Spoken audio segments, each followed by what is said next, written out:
Welcome to Inside the Vault, Enterprise Bank's podcast series where we talk about items of interest to the small business community. Today, we are going to talk about an important resource for women entrepreneurs and women-owned business in the region. With me today is Anne Flynn Schlicht, who is the director of the Center for Women's Entrepreneurship at Chatham University and a longtime friend of the bank. Anne, welcome to Inside the Vault. Thank you. Thank you, Dave, and thank you to Enterprise Bank for inviting me today. Sure. So let's start, as all good stories start, let's start from the beginning. Mm-hmm. So before we start talking about the Center for Women's Entrepreneurship, let's talk a little bit about you, professionally and personally. So what's your professional business background and some personal notes? All right. Well, I was fortunate enough back 20 years ago now to come to the United States through a Visiting Scholars Program. It was sponsored actually by a well-known family here, the Sleaters, the Rooney family, and Robert Morris University. So that's what brought me here. Prior to that, I was working at the University of Limerick in the business school, and we had a business incubator there as well. And while I was here working at Robert Morris, Chatham University was establishing a Center for Women's Entrepreneurship. And this is how small the world is. Mm-hmm. They had brought in a lady, Mary Reeby, from Minnesota to set up the center. And she was recruiting faculty and other people to work at the center. And she had done her PhD in Ireland. And her second reader on her PhD was my direct boss at the University of Limerick. It is a small world. So my boss at the University of Limerick said, hey, you're in Pittsburgh. It can't be that big a place. So go and meet with this lady. So I met with Dr. Reeby. And good or bad, I don't know, but Dr. Reeby offered me a job. So that's how I ended up at Chatham University. And that's close to 20 years ago now. Mm-hmm. Wow. Mm-hmm. So we'll get into the history of the center here in a second, but obviously people are going to pick up right away that you're not necessarily a native Pittsburgher with your accent. Correct. So give us a little bit of your personal background. So I grew up in Ireland, in the south of Ireland in County Cork. Grew up on a farm, and it's very hard to earn a living on a farm. So my father also worked for the Irish Forestry Board on Quilta Torrenta, it was called, for many years. And then, we eventually kind of sold off parts of the farm, moved into the city. So you came from a business background very in the rural. family Yes, too. A business background. We held on to the land, rented out the land for many years. My father still farmed part of it. Okay. My mother was actually involved in the childcare industry. As well. So, and my brother, and I were kind of around the same age. So when my brother graduated college, he had multiple businesses as well. So one or two I invested in. Some had money, some did not. So I had a lot of experience, but really got involved in the academia world and working at a university and really enjoyed it. Mm-hmm. So give us a little bit of history. So you mentioned, 20 years ago, the program was founded at Chatham. Mm-hmm. So what brings us from there to today? What's been the evolution of the center? Yes. So Chatham has a long history, over, close to 160 years now, of supporting women and in education. And our president was very adamant about supporting women at all stages of their life. So she wanted to put a center together to support women as they went into the workforce, if they wanted to start their own companies. So that's really was the background to how the center came about. I should mention at Chatham, we also have a Center for Women in Politics too. Okay. Which the Elsie Hillman was one of the founding members of that. But really it was to help women as if they wanted to go into business. Now, supporting, women as they are studying at Chatham, but primarily it's women in Western PA. Okay. So that's how it came about. And then we got support from the Pittsburgh Foundation to found the center. And over the years, we had different support from different foundations, primarily to help with training, right? Education. Focus of everything we do is education. And then in 2006, we had the opportunity to apply for a grant from the Small Business Administration for one of their educational programs called Women Business Center. and we applied for that. So that's a 3-year revolving grant. We apply, and so that has really helped us scale our operations over the last since 2016, where we can now provide free one-on-one business counseling as well. Okay. So what? How many staff do you have at the center? And we and have how a are you set up? mighty team of 4, Dave. Okay. A mighty team of 4. That's what we have. So I have 4 staff, and then we have some graduate students who, to get experience, work in our center. And then we have probably about a team of 15 to 20, independent contractors that we work with, most of them being women entrepreneurs themselves. Okay. So many of them give back because they've taken our programs over the years, have grown and scaled their businesses, and now want to mentor and give back. So, yeah. So it's a membership-based organization, correct? We have 2 levels. So Okay. we have through our federal funding, our counseling is free to everybody. You do not have to be a member, right? Okay. So membership is kind of a training program. But so we have free one-on-one business counseling. We service 11 counties in Western PA. So, and I should say we have businesses that are clients who, lived here and moved to Florida, which many do. And we still work with them, thanks to the internet. But most of our clients are in Western PA and in Allegheny, Butler, Beaver, and Westmoreland. Okay. Then, so you can take advantage of our services, free business counseling and training. Then we have a membership model as well. Okay. And the membership really is more in terms of to help businesses connect with other businesses, right? So networking. networking, we do training, business development. We do training events every month for members. We try and do all of those in person. And we mix them evening time, different topics as well. So membership is just kind of an enhancement to what we offer. So what is, however you describe it, what is the scope of the membership, or how many women entrepreneurs have gone through the program? Just some ballpark numbers. So in terms of the businesses we work with, on average, we work with anywhere between 600 to 800 businesses a year. All right. Wow. That's, normally our numbers. And because we're partially funded through the SBA, these are all data that we have to collect. Right. So, but around between 600 and 800 a year, again, throughout Western PA. Of those, I would say we have a membership about 200. And that's revolving. Sometimes people, maybe move states, or they sell their business, or they go on to other things. So usually our membership is around 200, but we service around 600 to 800 clients a year. Okay. Yeah. And is there any eligibility criteria? I mean, does it have to be a certain size business, certain stage of business? No. I mean, anybody can be involved at our center. I should say our services are open to all, regardless of gender. But predominantly, our businesses are smaller. So I would say 50 employees or less. Okay. They are for-profit. That is an area. We are focused on for-profit entities, and usually registered in the state of PA, because our services are really focused about doing business if you're setting up in the state of PA. Okay. So both somebody that's aspiring to open a business as a startup or existing businesses. Yes, Okay. Exactly. And I would say in terms of our client base, we're probably maybe 55% early stage, which is we 1 to 3 years in business. And then the other 45% is existing, more maybe 3 years plus. Okay. So let's jump into the kind of the programming here. What are some of the competencies that you can help women entrepreneurs in either starting or growing their business?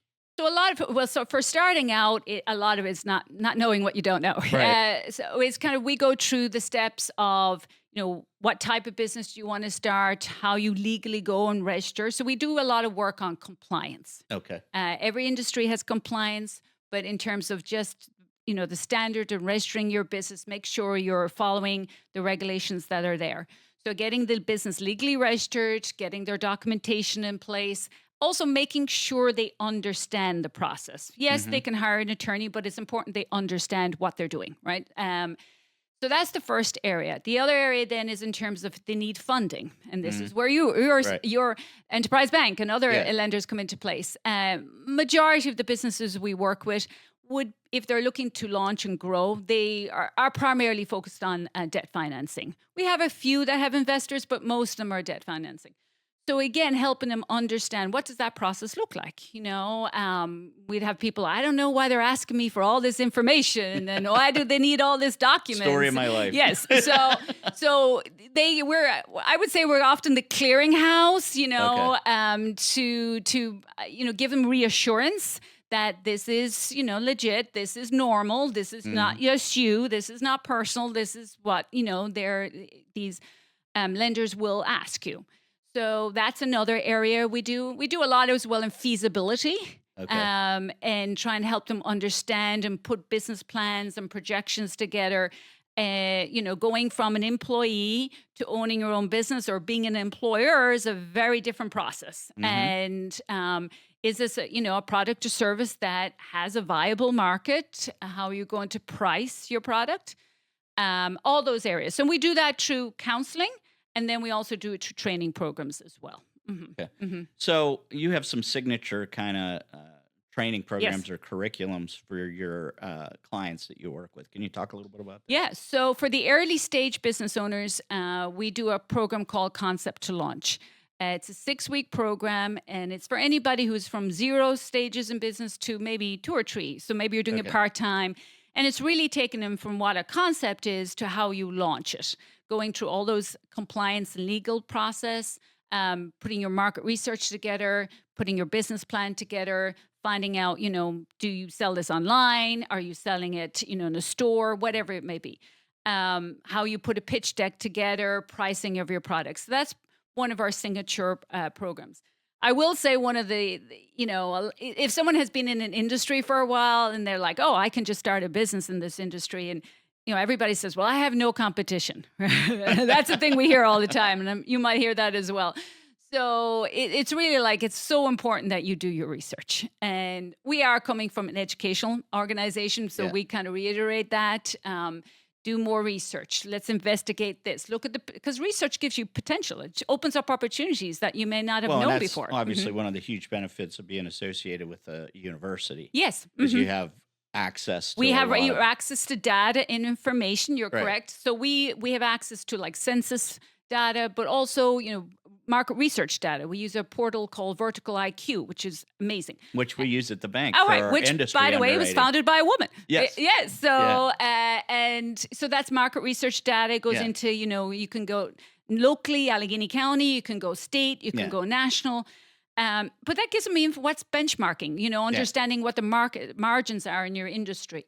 So someone who might be in a particular industry and very good, we have actually worked a lot of people in the healthcare industry. I was going to ask you if you have a kind of a particular types of businesses that your clients are involved with. It varies. It depends on the market conditions. I would tell you during COVID, there was a lot of dog walkers. Seemingly everybody got a dog during COVID.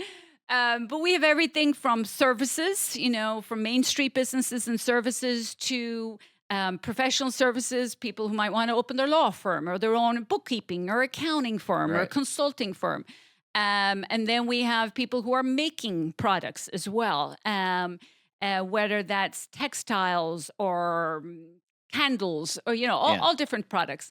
And it's kind of going through, well, how do I make a prototype of this? Or so a lot of it's helping them just kind of walk through the process, get referrals, build on and we often get people who, I had a lady the other day just email me, scanned this letter and sent it to me. And she goes, is this legit? And, once you register with the state of PA, your information is up there. So it's up there for everybody. And I said, unfortunately, you're on, mailing list now of all these. So you'll get a lot of spam email. And no, this is not legit. Right. So it's a lot of questions. So that's one program, Concept to Launch. Yeah. We do another one called Business Planning Capital Readiness. Okay. And that one, as it's named, focus primarily on the business plan and are you ready for capital? So getting your projections together. And that's for both startups and existing business owners, right? Getting all that financial information together, whether it's for debt financing or investors. We do ad hoc workshops then depending on, the topics and areas. We just did one on AI the other day, working smarter with AI for small businesses the other day, as we're all learning about this new tool that is available to us and how you can incorporate it in your business. We do a lot of consulting and legal work or training on legal matters, because anyway, everybody has compliance and legal issues. Employment, because a lot of the businesses we work with will be the first time hiring an employee. And that's where the compliance. That's where compliance. And I will say that's, if I think about some of the challenges that people have, is the scariest thing there is hiring their first employee. That's often, it's like, I don't know if I'm doing it right, or, what if I have to fire this person? And, what if I get sued?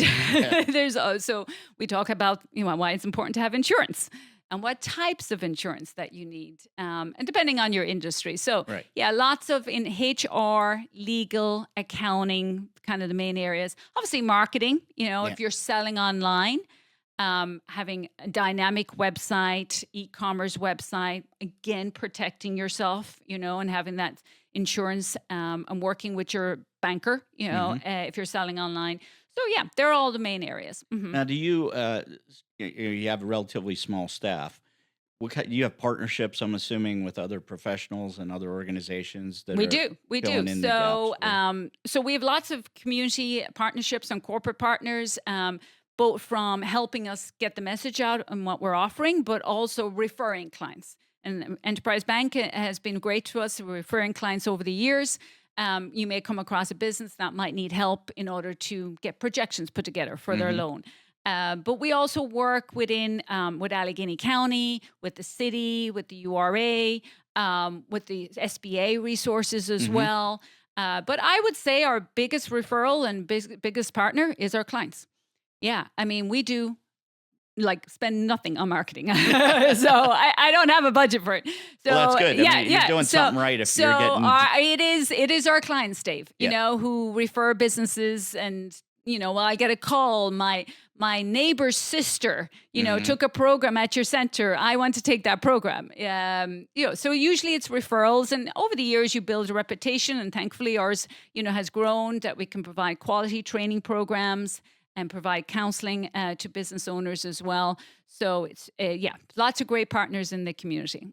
So for those women-owned businesses that are doing public or quasi-public work, there's also some benefits of having certain certifications. Do you guys work with with women that are looking for federal or state or other types of certifications? Yeah, so if you are looking and selling a product or service where you might want Allegheny County or a public entity or the federal government to buy your product or service, there is advantage of getting certified, and that could be getting certified as a woman-owned business, a minority-owned business, a veteran-owned business. We do have clients who meet all of those three categories. Unfortunately, there's different certifications there, but yes, there is. And we walk them through that. Firstly, if it's beneficial.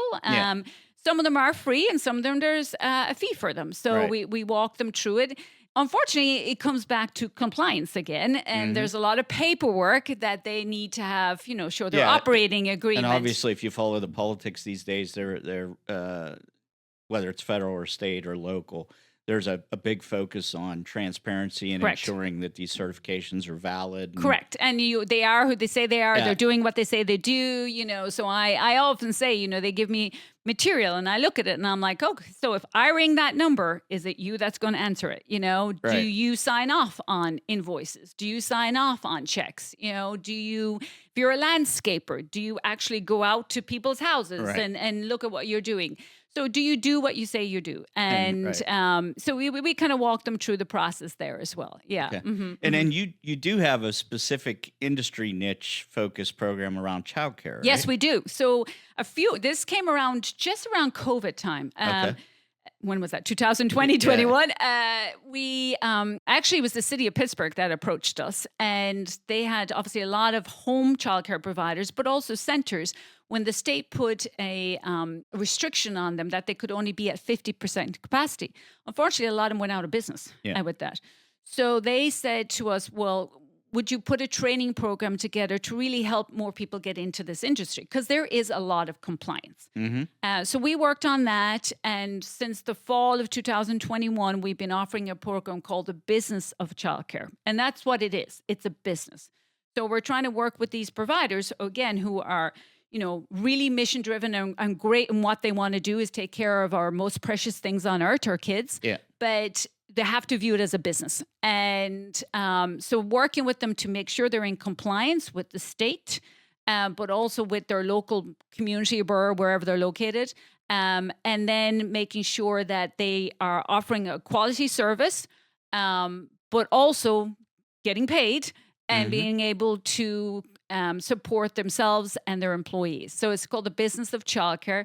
It has been extremely popular. I'm shocked at how many people that apply.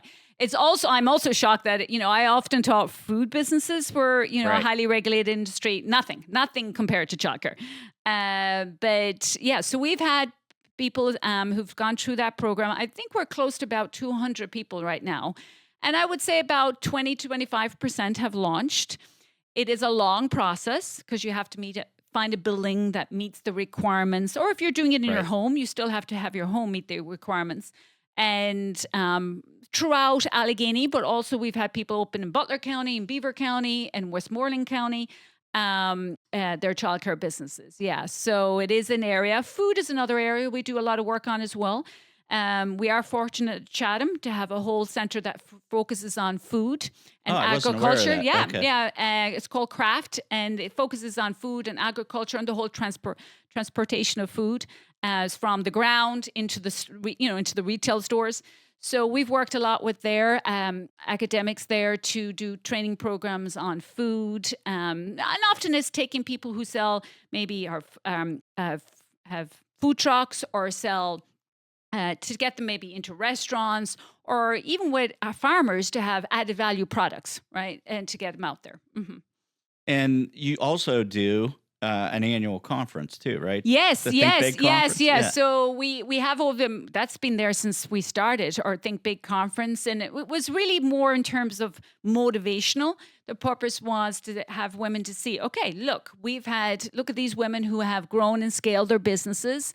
And in most cases, they've been low-tech businesses. We've had the founder of Pampering Chef come. Most interesting woman I've ever met was Maxine Clark. People probably don't know who she is, but Maxine Clark is a founder of the company called Build-A-Bear. Oh, yeah. Yes. So everybody knows Build-A-Bear. And she founded in her mid to late 50s. Wow. And, she shared the story about going to a lender, no offense, Dave, but going to a lender and trying to explain to a lender she wants to build this company where people can come and dress up a bear. and the lender was like, I'm not going to fund that. So it took her some time to grow it. She obviously has franchised it internationally, but it was a great story that she shared about, as a woman later in her life, how she took this on board and how she approached it. And she talked a lot about culture, very important about that. And Build-A-Bear is still here. It has changed its model and pivoted around the years. We've also had the founder of another interesting area is Elf on a Shelf. Oh, yeah. Yes, yeah. So she's out of California. Through a context that I had, she came to Pittsburgh. And again, she was a teacher. And started, was writing a book actually with her mother. And this is how they started. And then they decided, okay, we should have a character, right? And they created the elf. And it just built from that. But, and she was interesting because she shared a lot about, when you're successful, when you have a lot of copycats. Because everybody's come out with their own little twist on Elf on a Shelf. So she said, it was like Mrs. Elf on the Shelf and Elf under the shelf. And fortunate for her, she said she got a contract with Macy's.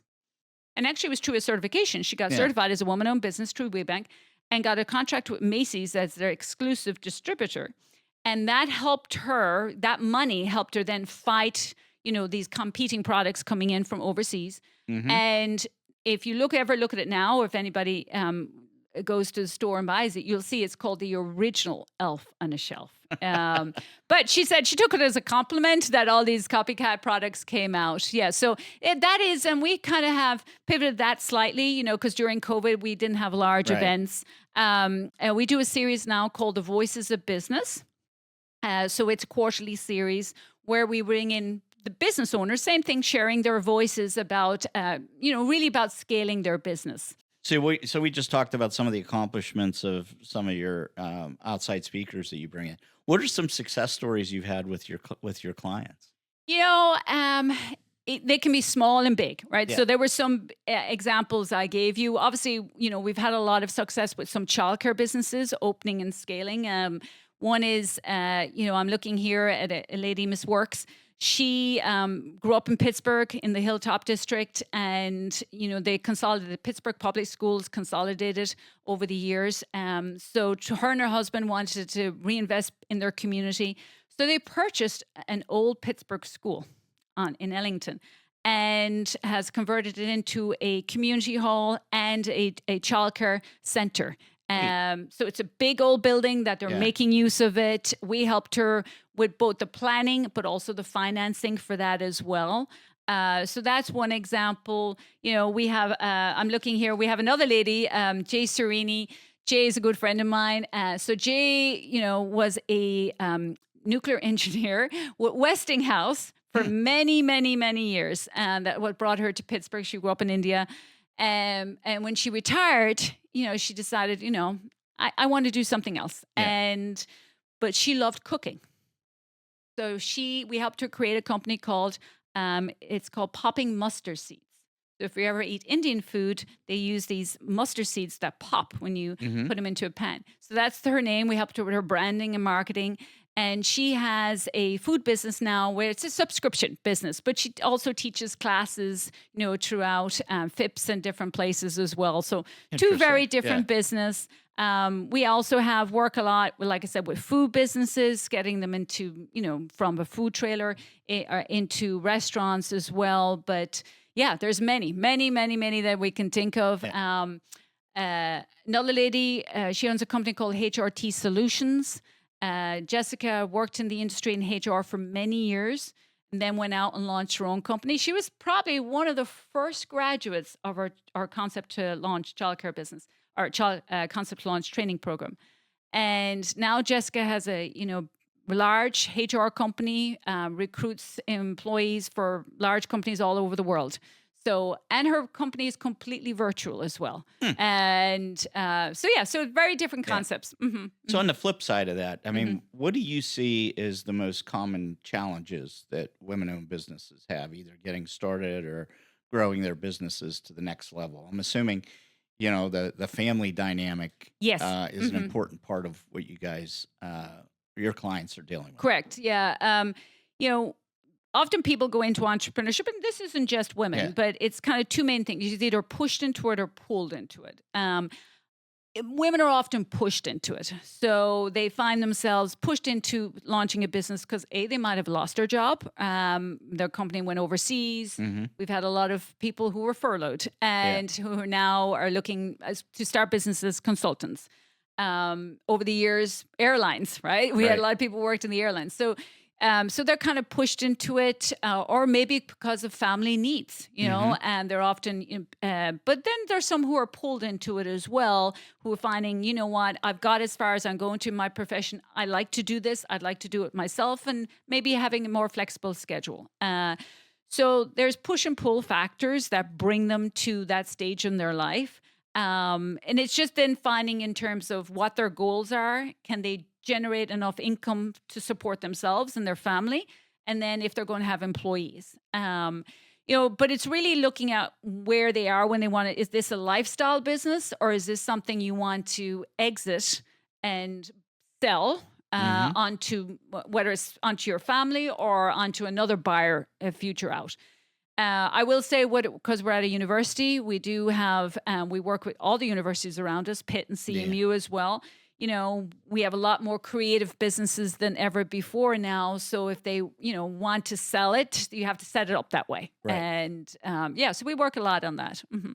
So I'm assuming with you having both a training and a counseling component, these are long-term engagements with your clients, right? Correct. Yes. We have some clients we've been working with on and off over 10 years, maybe more. And sometimes it's because they had a business, they sold it, they start another one, or they might be growing. So a lot of our classes, then they do counseling. And most stages, I'd say a business might stay with us 2 or 3 years. Right. And then, but they can always come back. There's no time frame on the relationship. They can come back at any time and things change. We often have people come back and say, you know what, I'm selling my business. Do you know anybody who wants to go into this industry to buy this business? Right. And so there's a long time frame that are there. But I will say access to capital is still a challenge for a lot of businesses. And whether it's getting that put on paper, showing the projections or as they grow, in terms of having that equity as well. And I think that's probably the thing I see with businesses is, you have to have skin in the game. And for them to understand that if you're looking for... It's helpful to have somebody other than the banker. Yes, correct. Yes, exactly. So I'm like, okay, you can't be asking for 100% here. You have to, contribute and have equity yourself. So... And again, if they have never done that before, it's not like a car loan. That's why I try to explain to people. It's a different process, and putting those structures in place. Mm-hmm. So, what does the future look like for the center? And then, what are some of the upcoming programs? When's this year's Think Big conference or next year's Think Big conference? Yeah. So. We still see a lot. We have businesses coming to us every day, whether they're new or existing, which is great. I will say an area we're focused on is, given with advances in technology and with AI, does that change the delivery of some of these products and services? Does that make these businesses still relevant, in 5 years? So that is a concern for some business owners. Obviously, staying on top of it, we want to make sure our clients and our women are staying on top of what the technology is, and you can embed it into your business and learn about it. There's a lot of challenges in that area, and we as a center want to learn that as well as we grow. I think there will still be a need, as amazing as AI is, I don't think it's going to cut my hair. Right. So there's still be a need for services that we all have. But, so there's still a lot there, to grow and scale. I think our center will maybe adapt in terms of trainings that we offer and services that we offer to meet those needs in changing market. Yeah. So where do interested existing business owners or aspiring business owners, how do they get in contact with the center? All right. Well, I would love everybody to go to our website. It's cwe.chatham.edu. And check out our website. Or even if you Google Center for Women's Entrepreneurship, it will come up. We have a lovely new website that we just launched. Yes, just launched last month because we're celebrating 20 years. So we have a lot of success stories up there, a lot of great information. And we actually have a resource guide on our website as well. So a lot of great tools for you to use. Some of ours and some of our resource partners that we share. Then you can obviously, we call the center, 412-365-1253. We have someone there every day. We'll answer your call. And it doesn't matter. Any question. Doesn't matter what it is. Just ask. So as I always ask, as kind of parting words, with as many business owners and entrepreneurs that you've dealt with over the years, what are some of your best nuggets of advice? Well, the first thing is research. You have to research your industry, and it's not just when you're starting out. It's as you continue in business. Things change all the time, and I wouldn't be in academia if I wasn't telling you need to read, you need to research, you need to continually educate yourself. Be involved in your industry. So if there's an association for your industry, be involved in that. Because that helps you to understand where is it moving as an industry as a whole. Stay on top of compliance. The two areas where we see people get in trouble for businesses: A, they're not in compliance, or B, they're undercapitalized. They have no cash. So that is the two main areas. So we stay in compliance. Laws and regulations change all the time. We tell people all the time, update your insurance. People move from one building to another. They don't update their insurance. So those kind of things, just staying on top. It's easy when you're in business to get very busy in the business and not staying on top of it. So the other thing is, I would say, ask for help. Right? Everybody needs help. That's one thing about this Everybody area. needs There's help. a lot of resources. Yes. We have a lot of resources out there. Ask for help. It doesn't matter, like I said, whatever question is. If we're not able to help you, I know that we can refer you to someone else who can. So ask for help. Do your research. And research will help you identify opportunities too.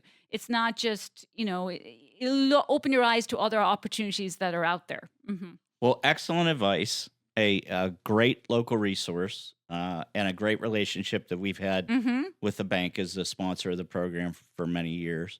So wish you continued success with the center. For those of you that are interested in contacting Anne and working with the Center for Women's Entrepreneurship at Chatham, that phone number and website again? I'll share it. I'm like NPR here. 412-365-1253. Okay. And cwe.chatham.edu. Thanks so much, Anne, for the time and the information, which is of great value to our viewers and listeners. For those of you that have any ideas for future episodes of Inside the Vault, you can email us at insidethevault@enterprisebankpgh.com. You can check us out in audio format on all the major podcast platforms and in video format on YouTube. Thank you very much for watching or listening.